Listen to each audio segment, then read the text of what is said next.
petit mot rapide sur la loi de la transformation de la fonction publique qui a été promulguée en août dernier.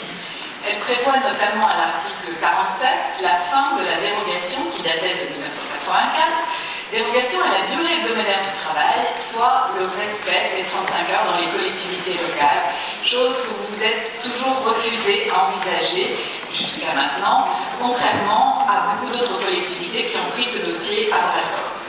Cela devient donc obligatoire.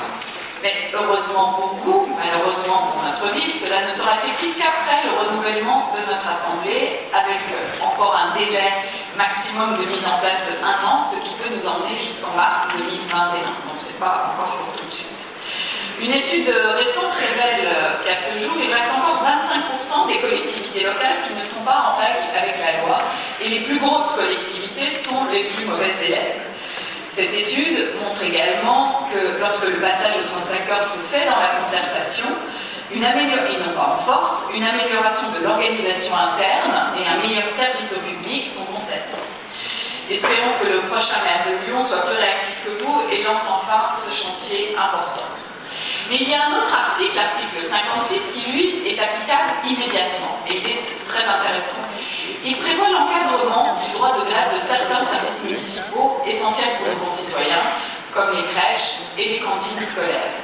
La recherche d'un accord avec les partenaires sociaux est demandée pour mettre en place un service minimum pour garantir la continuité du service public. À défaut d'accord, là aussi, après une période d'1 année, l'organe délibérant pourra statuer seul sur cette mise en place.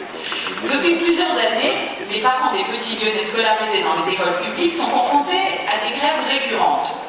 L'an dernier, plus de 36% des quelques 140 jours de restauration scolaire ont connu un mouvement de grève. Alors si le droit de grève est légitime, il est néanmoins lourd de conséquences pour l'organisation de la vie quotidienne, de la vie professionnelle, de la vie familiale. Alors je sais qu'en ce moment vous êtes assez occupés à poser des bacs à fleurs sur les couloirs de bus et les pistes cyclables de la presqu'île, mais il y a d'autres sujets importants pour les Lyonnais, peut-être encore plus importants, celui-là en est un pour leur vie quotidienne. Alors monsieur le maire, je vous demande, quand lancez-vous les discussions sur la mise en place de ce service minimum? Je vous remercie.